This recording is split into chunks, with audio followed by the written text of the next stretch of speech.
What's happening, everybody? I'm Abe. And I'm Mr. Clinton. And you guys are watching The Nerd Talk Show.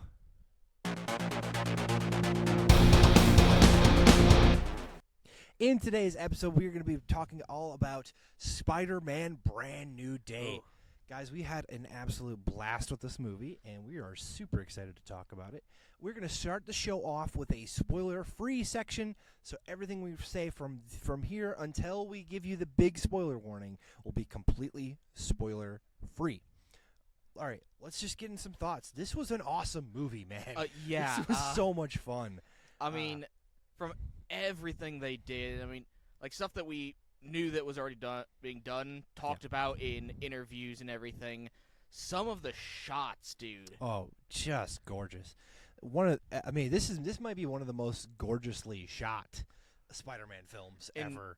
I mean, there are some shots like they had shots of like, again, this isn't spoilery. So, but they had shots of like actual web swinging that was like first person again. It was like, oh my god! And it's like this is the stuff, man. And Just things that swinging we through already New York. knew about, and we actually kind of saw small little bits of it beforehand from the trailers of the like comic recreation shots. Yes. Oh my god. This movie did a great job of paying homage to some of those classic Spider-Man comics. Yeah, they did a phenomenal job, and I'll say as well, I actually love what they did with the story for this movie. I think they genuinely told a really good Spider-Man story. It was 100% like a character study, and it feels like a really solid. It feels, and I mean this in the absolute best way, like an episode of one of the animated shows brought to life in a big, epic cinematic fashion. It feels the most Spider-Man-y this version of Spider-Man has ever felt, and I absolutely adored it. Yeah, I mean, this was by far, I think, the best Spider-Man I've ever seen. And that's saying something because Spider-Man 2. Yeah. I mean, Sam Raimi's controversial Spider-Man maybe? movies were they were the best to me. Yes. And Spider-Man 2 specifically is just like... And don't get me wrong, TASM was a great movie. The first TASM, I will fight people. I will fight you. I get it. TASM 2, I get it. I get it. But the first TASM, I will fight you. But TASM was great, but Sam Raimi's Spider-Man was my favorite, and it was holding true to that until I think this one. Yeah, I mean, man, they really did something with this movie, man. It was really good. It was really, really good, guys, let me tell you. I think we knew some things going into this, and I think I was still, even though we got those things, I was still sort of surprised. Like they kept me waiting on pins and needles to get certain reveals, and I'm like, whew. and then some theories, even one of his theories came true, and some of mine as well, or some of the ones I at least subscribed to, I suppose. Actually happened in this, and then there was one thing that I can't wait to tell you guys, talk to you guys about. We'll get to it in the spoiler-filled section here in a second, but oh my gosh, I was just like, no way that's how that happens. No way. So like they did a great job of balancing good surprises with a great heartfelt story, and it's just really solid. It's just really solid. I mean, I don't think that there's anything else that I don't think there's anything I would change about it. Yeah, I like maybe a couple of small things, like small things, but at that point it's starting to get nitpicky. And then there's some things that I kind of wanted, or maybe I had hopes they would at least kind of address certain things. We'll talk about it later in the movie, or later in this video. Sorry. But yeah, there's not a lot to complain about. It's very, very small, very, very petty things to complain about. Like realistically, it's not. It's good. It's good. We'll leave it at that. And I think that is where we're gonna leave the spoiler-free section, because I can't hold back on the spoilers any longer. I Same. need to get into it. I need to get into the I keep having to nitty-gritty cut myself off before I Yeah. say anything. here. Same. So hopefully you guys enjoyed it. If you haven't gone and seen the movie yet, that was your endorsement. Go see the movie. Yes, because from here on out, we will be doing spoilers. Spoiler warning. You guys got until I finish my 5 count to get out of here if you haven't seen it or you want to be just spoiler free. If you don't care, stick around, please. But if you care, jump off right now. We're starting spoilers in 5, 4, 3, 2, 1. All right, guys. Spoilers. From here on out, spoilers. Okay. The first thing I have to bring up immediately is the thing that I said was like the surprising. Peter is responsible for creating the mutant inhibitor collar tech Yes. from Xmen. What? Yeah. Whoa! That was crazy. I know you guys are expecting us to immediately start off with Jean Grey, but we'll get to that in a second because I have to start with this because, of course, I'm the giant nerd. But you guys know that. That's why you're here. So yeah, look, I can't believe that Spider-Man is the one who Spider-Man. That is so geniusly messed up. I mean, but at the same really? time, we also knew Pete was an extremely smart Oh, guy. well, yeah, it's Spider-Man. Yeah, I mean he got there with a little help from, Banner, but Yeah. He was going to figure it out eventually on his own. Yes. And so yeah, it's really clever because they take the inhibitor collar that Hulk made, and then Peter finds a way to turn it into the global or whatever you call it. Because Whatever they said in the movie. originally Bruce's was specifically targeted to gamma radiation. Yeah. And Peter made his to spider DNA, and then he made one that was universal. Well, no, he made it universal, and it would inhibit his particular mutation. So again, yeah. Anyway, genius, just genius. I absolutely love the way that they chose to do that in this. Yeah, and that was just a really smart and fun way to do it, and it's kind of built on, again, the building blocks of what Hulk was already doing, and something that. Yeah. So that was the clever way to put Hulk in here, and to also give us a Savage Hulk back. Yeah. Come on. Yeah. Come on. One of the best action sequences in MCU recent history. My God. Yeah. Like, I'm never forgetting that. That was so cool. And oh my God, when Punisher shows up, and he's like, he's like, oh, freaks out when Hulk is going. Like, yeah, no shit, because he's never had to deal with that stuff yet. So this is like the first time we really get to see Punisher finally deal with like superpowered shit. Because in think back to all of this version of Punisher. All of the stuff he's dealt with is all pure human grounded stuff. So like I love the way I was like, that's genius. It was so good. I don't know. I got the giggles watching him show up out of nowhere, just shooting Hulk, and it just being like, nah, dude, that's not gonna work. So good. I mean, it kind of did while Jean was controlling Hulk. Yeah, because she didn't really know. She was kind of trying to block the bullets, and it was distracting her. But okay, well, let's immediately address the elephant in the room. Yes, Sadie Sink is officially playing Jean Grey. I mean, officially. And wow, what a clever and unique way to introduce her character.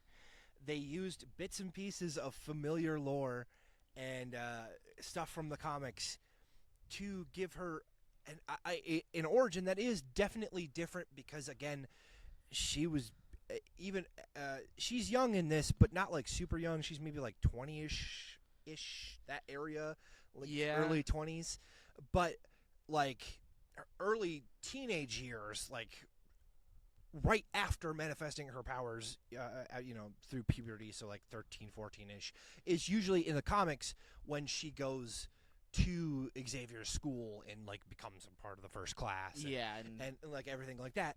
So it's very interesting. Again, we in this universe we don't have Xavier and all of them yet, and so the way that they brought her in and they chose to do that was really clever, and I think they did a good job of towing the line of there's some big differences, but there's some actual familiarity in there. Again, the second I heard Sarah, I was like, oh, yes, yep, that's happening. And of course, he had no goddamn clue. Yeah, I didn't know until after, and he explained it to me. But I mean, holy crap, dude! I mean, I always knew Jean Grey was powerful, but like, there was I didn't know that she could legitimately, without like something like Cerebro, essentially take over that many people. So let's just quickly clarify. For him, his extent of his knowledge of certain X-Men characters starts and ends with the movies. Yeah, the Fox and so movies. There's a lot of stuff that's gonna like super surprise him. I'm also starting him on X-Men 97, and just like the first few episodes of that he's seen so far of the first season has also been like, whoa, like I didn't know this character did that or this, So I think but this is a good thing, right? Because you're introducing Jean, and you're immediately establishing why she is such an important character for X-Men. Because yes, she's fucking powerful, and pardon my language, and she's alone. Yes. Well, kind of now. For now. She kind of has Peter.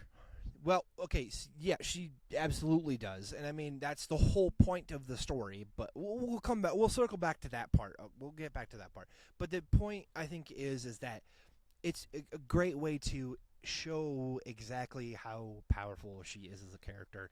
At least to establish how powerful she is. Actually, I was worried because they were just doing the sort of telepathy mind hoppy thing, and I'm like, her power goes like way beyond that. And then basically you get to that breaking point, and then immediately the telepathy of floating objects through the air and shit immediately comes in. I'm like, yes. Okay, it was like good way to build that up.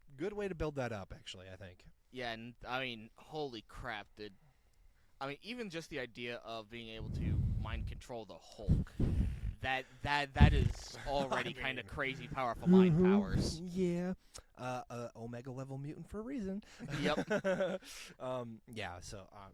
Absolutely loved her introduction. Loved her arc in this quite a bit.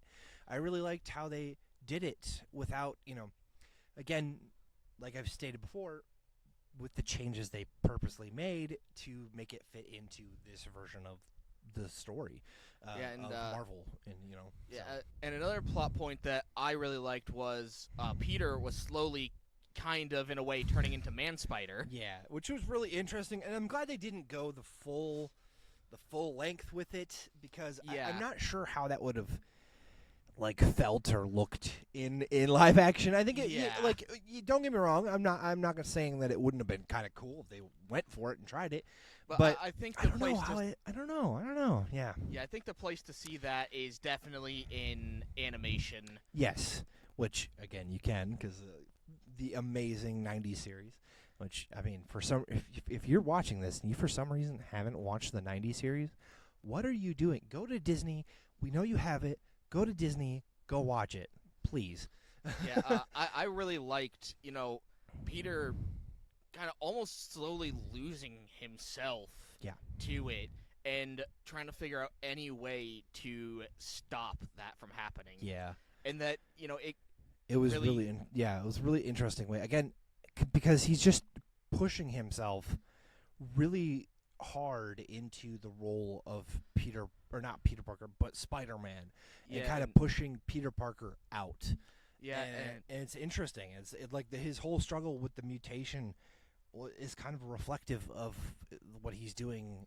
He's like stuffing the mutation down. He's stuffing Peter Parker down, Like it's great. Like that's just good storytelling. Good storytelling. Yes. 'Cause, I mean, they even kind of show it. Spiders are some spiders, at least, are kind of social creatures and need to be around other living things. And Peter, outside of being Spider-Man and working with the cops, was really isolating himself. Yes, horribly. Yeah, and it was just, yeah, like what a I mean literally, what better setup could you have had for a true Peter Parker Spider-Man like story arc? Yeah. Like really. And then I love the way that it comes around and he embraces it, and it's my favorite scene. I think my favorite scene in this movie was the flashback with Aunt May, where Jean invades his mind, and he lets her in on purpose, and she sees the good, the light, the strength that he finds in himself that came from Aunt May, came from that those interactions, her finding out about him, and like those unique experiences that this version of Spider-Man has had, and how that literally shapes him as a person and as a hero. And like that's what saves Jean, like from being sort of almost more villainous, you know. Yeah. And I love that our first outing with Jean Grey here is a story where she's not immediately like a good guy. She's not on the side of the good. Yeah, She's very much straight up kills at least two people in this movie, like for sure. That one guy who gets just smacked by a car, and Peter didn't have enough time to say, or I don't know what happened, but he couldn't save him. Like she literally killed people. So it's really interesting that they sort of push her in a more villainous direction and then pull her back to where she belongs. Yeah, and it's interesting because like sorry, just to quickly get this out. It's interesting because she doesn't have anyone like Aunt May or like that, or like he has had. Her one figure who does that for her in the comics and every other iteration doesn't exist yet in this universe. Yeah. And she doesn't have that person in her life yet. And so I love that they were like, well, yeah, so what if she doesn't have that? So she's in this universe, but she doesn't have that. So who would she be? How is she turning out? And they brilliantly answered that, and it was a great like little what if you will. Yeah, and I like that, her being kind of villainous and everything. Mm-hmm. It wasn't like they were trying to do another Dark Phoenix. No. And it wasn't like but it kind of hints that that's in her a little bit. Yeah, but it also wasn't like the clone plot line of her being controlled and being the Goblin Queen. Right. It was its own unique villain storyline for her. Yeah. And again, not full villain, but yes.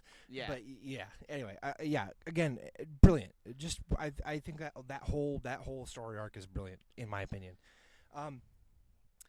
Some other things that I wanted to note is that I wanted to say that Michael Giacchino's score in this movie was really, really good. Now, here's the thing. I have some opinions about Michael Giacchino's score. Look, Michael Giacchino's score, I love Michael Giacchino's score in a lot of stuff. The Batman, like older movies like The Incredibles and some other films, even his other Marvel stuff like Doctor Strange and the fact, I mean, he literally that's Michael Giacchino. If you guys didn't know, so you didn't know. Yes, he did all that stuff, and I like the main theme of the home trilogy, Tom Holland Spider-Man stuff. But I've never, unlike his other soundtracks that he's done, I've never been super wowed by any of the rest of the score from it. It's just like the one main theme that's like really good. In this movie, I felt like for the first time I was really hearing it and like really, it was. I don't know the right wording, but like enhancing the scenes and everything that they had. Like it was much more emotional, and it needed to be. And it was like the way he did it in this film. I noticed it, and I noticed it in the right way. Again, I'm a musician, so I'm nerdy about that shit. He's much more in tune to that than I am. Yeah. Don't get me wrong, it was great music. Definitely better than the Home trilogy was. Yeah. But at least in my opinion, anyway. But at the same time, I didn't really notice anything wrong with the Home trilogy to me. But I'm also not in tune to that like he is. Again, it's not like there was anything like wrong with it. It wasn't bad. It's just like other than the main theme, it was just a lot of it's forgettable. Like past the main theme, I was like, oh, okay.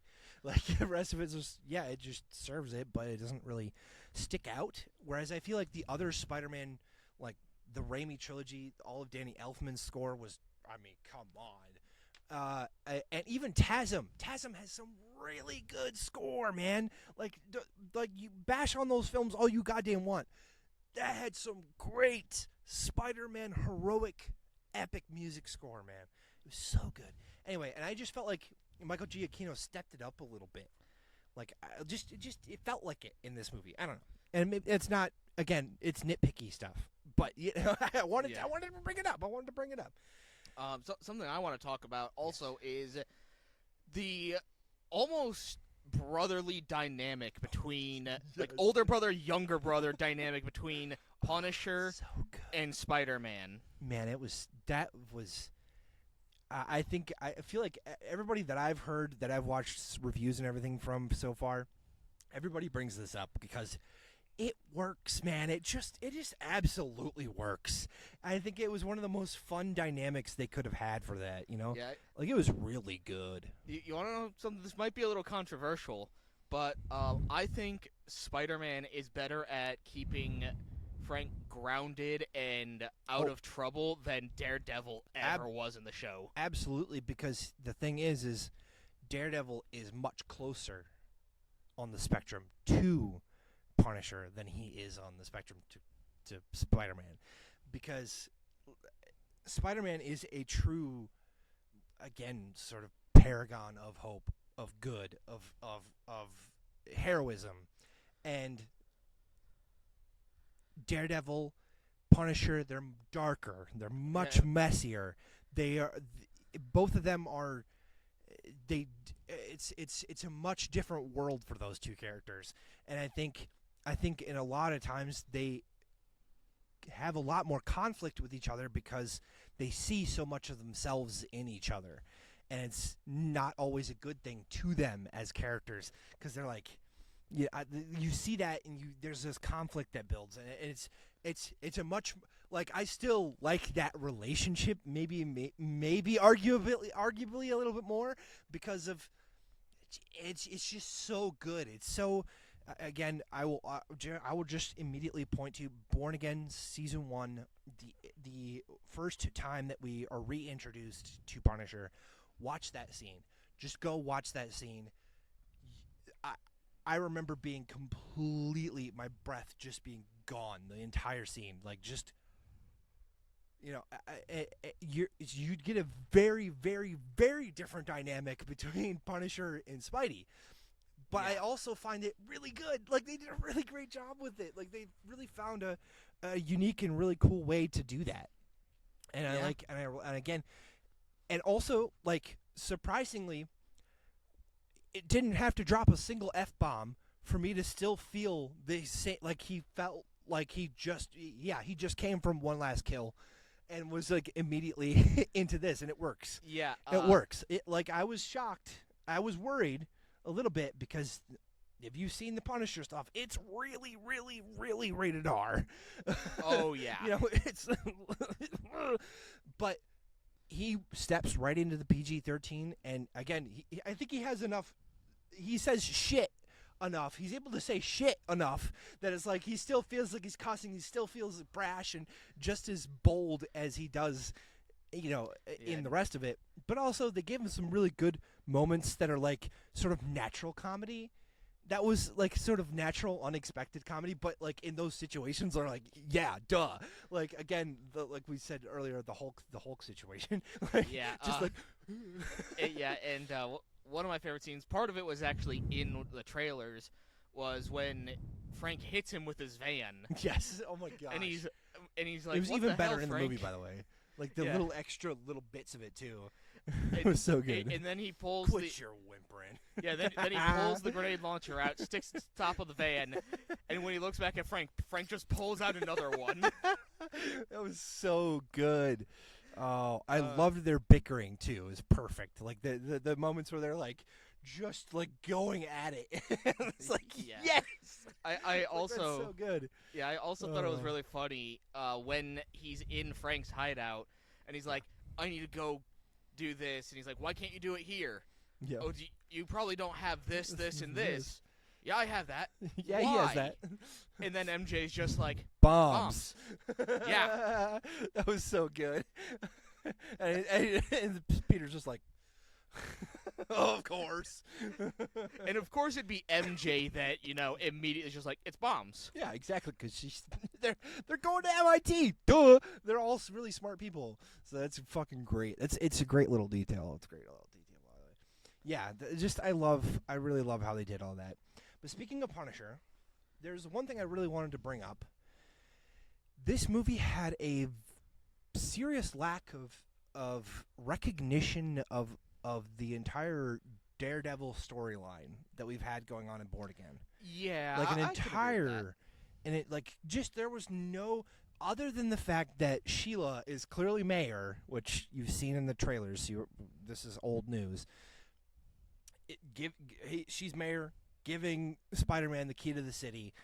That happens, but past that, like there's no mention from for Punisher. There's no mention, like nothing in like news or well, I should say I don't actually know.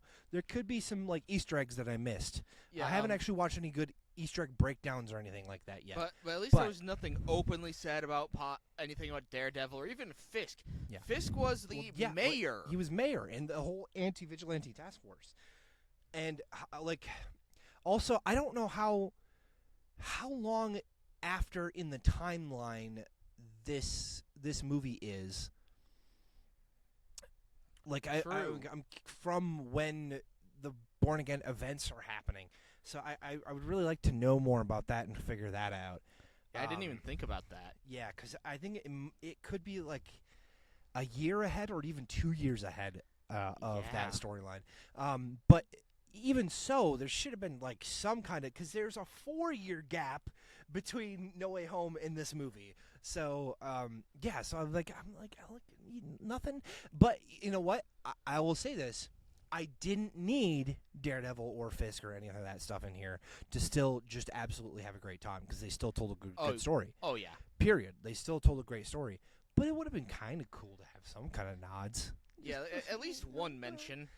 I'm not going to hold it against it, but it would have been cool. And I just thought that was interesting, because I think a lot of people were theorizing because of the whole prison scene, which actually turned out to be like not even a straight straight up prison. It was like a detention center it was more of like a detention center for DODC, which was interesting. And then the Yeah. whole hand situation, wild.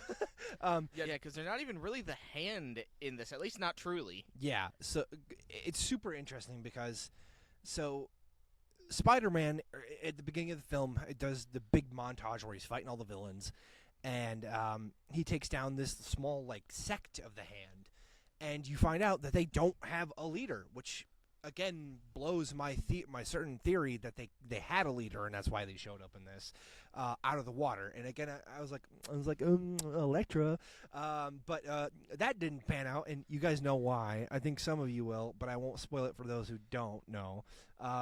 But yeah, I was thinking Elektra would, but I was wrong. So they take him down and they take him to the DODC. Here's the thing. So if you guys have been watching like most of the Marvel stuff, you already know where I'm going with this. But for you, did you actually see the whole DODC becoming like the bad guys twist? In a way, the because like in the PS4 Spider-Man game, the group that Silver Sable shows up with to help detain villains and everything, they felt kind of reminiscent of that, but more like they were trying to hide what they Sure. were doing. Okay, yeah. So I never really trusted them Yeah. fully, but I wasn't sure until we got a little later into the movie, and I was like, yeah, something's wrong here. So I didn't even have to start the movie to know that they were bad guys. And I'll tell you the reason why. And again, just so everybody knows, he hasn't caught up fully on everything when it comes to all the shows and all the movies. We're really close to getting him completely caught up, but he's not fully caught up. So they've been building up DODC in Miss Marvel and Wonder Man, two of the most recent versions. And a little bit in the last Spider-Man movie, because if you remember when he was arrested, that was the DODC. Oh, I thought that was just the cops. No, that was the DODC. So they've kind of been building this, actually since that movie, up to this movie, they've been building the DODC as sort of, they're not good. They're not the good guys anymore. They're not just. It's really interesting. Spider-Man is like the through line because you get introduced to damage control in Homecoming, so that's where damage control comes from in the first place, and then it builds to this where like 100% definitively they're the bad guys. They're the bad guys, and I really find it interesting that it's also kind of building up the mutant saga for the MCU. Yeah, because they're clearly kind of going to be like this whole, like that the character I forget the name of the character, but the head of the DODC in this movie, his character is from the comics, who is someone who hunted mutants, and so you start to get this idea that like they've been putting superpowered people into jail, and they've been we've seen them sort of build out like that. And this is definitively like these guys are the bad guys now, like 100%. Yeah, like it's very clear, and I love how it's building just toward the mutant saga. Yeah, I can't wait because they're building towards mutant saga. But here's another thing, just real quick. Yes. That I thought was just a little bit of an interesting choice was the police captain is Captain Wolf. Yeah, the Wolf. Not Yuri Watanabe. Yeah. Actually, but yeah. But you know what's cool is that character is still from the comics, which is really cool. So I do like that, and I will say I would really like to see Yuri Watanabe, especially because of her trajectory, in the games and becoming Wraith and like that the anti-hero Wraith, and I would love to see that that whole storyline. I think that would be really cool. And again, hey, Mr. Negative.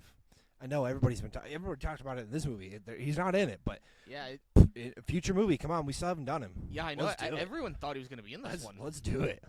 Like that would be so fun for the next movie. But yeah, I genuinely there's so much to talk about. I just remembered something that I think we got to talk about. So the whole crux of this movie is that everybody has forgotten Peter Parker, and it's put him in this position.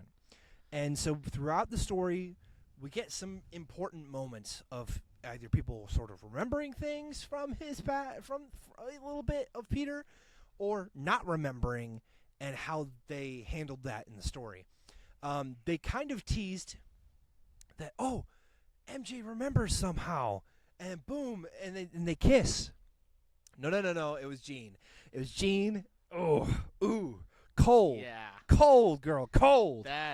Ooh. Brutal. Oh, that was rough, man. Yeah, that's the kind of shit that Spider-Man goes through all the time. Like, that was such a Spider-Man moment, man. Oof. Yeah. Oof. But I actually do like later in the movie when she actually finds his note and learns about Peter Parker. She still doesn't remember. And I'm super thankful because obviously there are other characters who do remember in here, and we'll get to that in a second. But they don't just magically fix that relationship. They still leave them torn apart, and they still leave that rift. But it's okay. It's okay to leave that them torn apart. Yeah. And again, I think that's better for the story and for the Spider-Man of it all. Yeah, and it kind of leaves a spot open since they're kind of apart right now to introduce a Gwen. Gwen Stacy into the Felicia Hardy. Yeah, I always forget about Felicia Hardy. Oh, Black Cat, come on, Black Cat, come on. Come on, now it's like extra perfect timing. Let's do it. Yeah. Next movie, man. Come on, let's do it.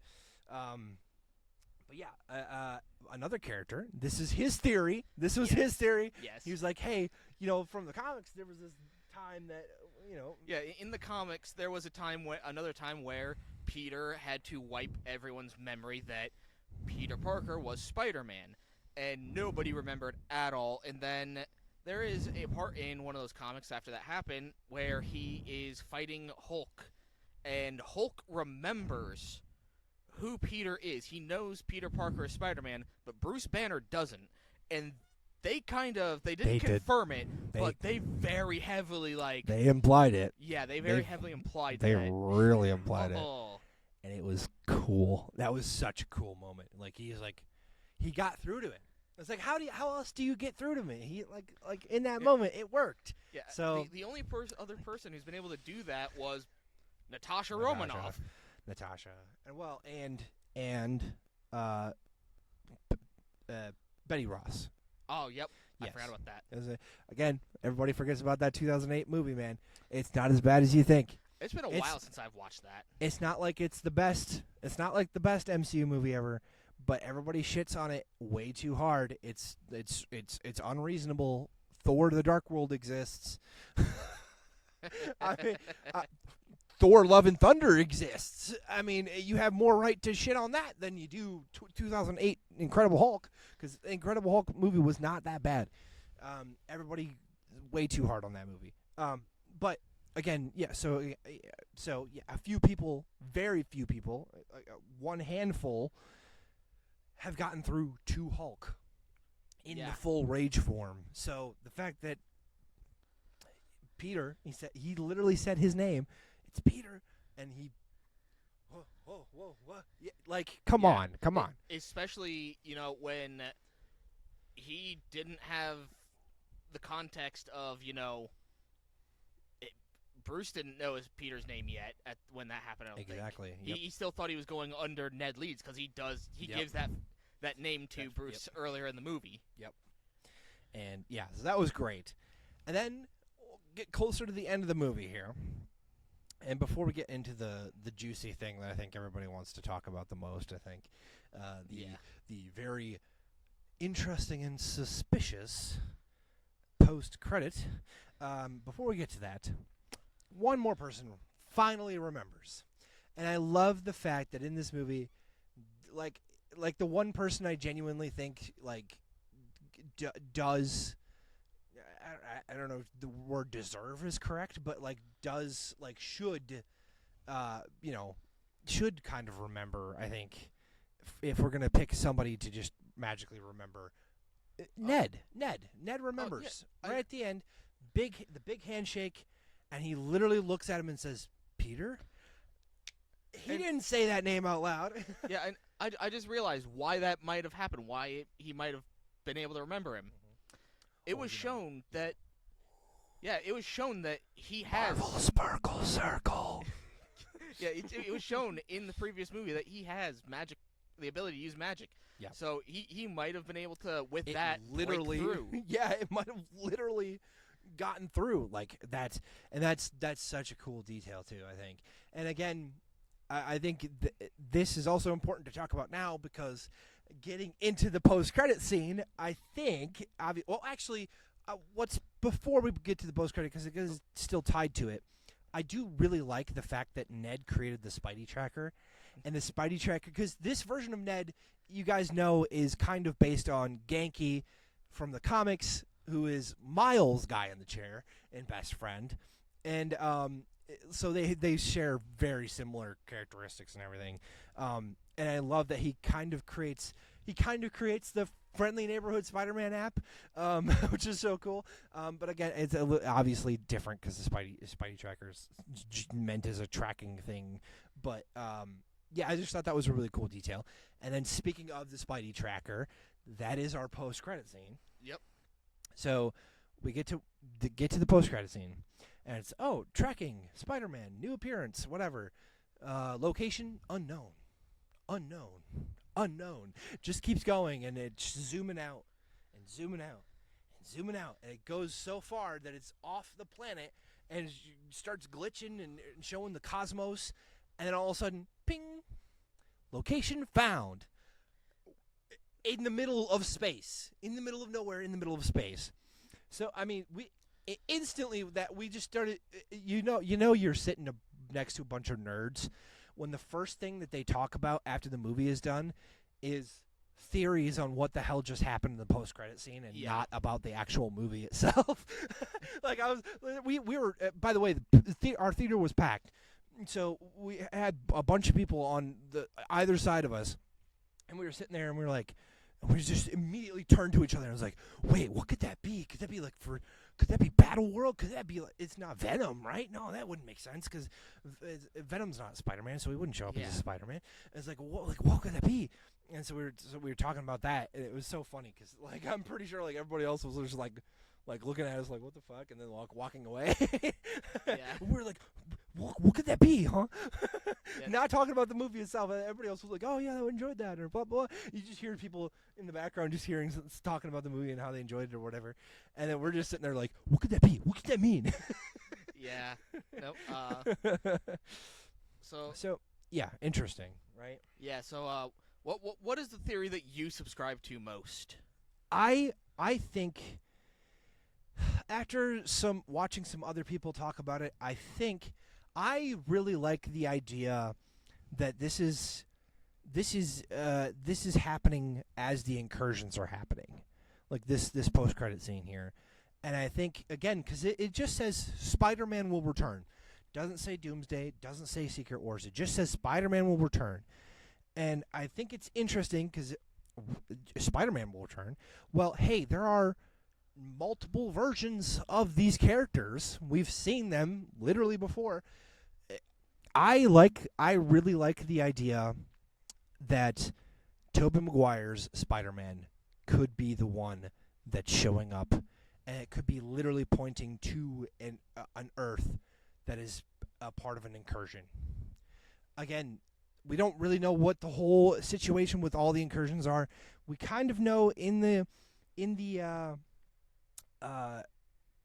trailer for Doomsday that we have a main I don't know if it's the final incursions or the main incursions.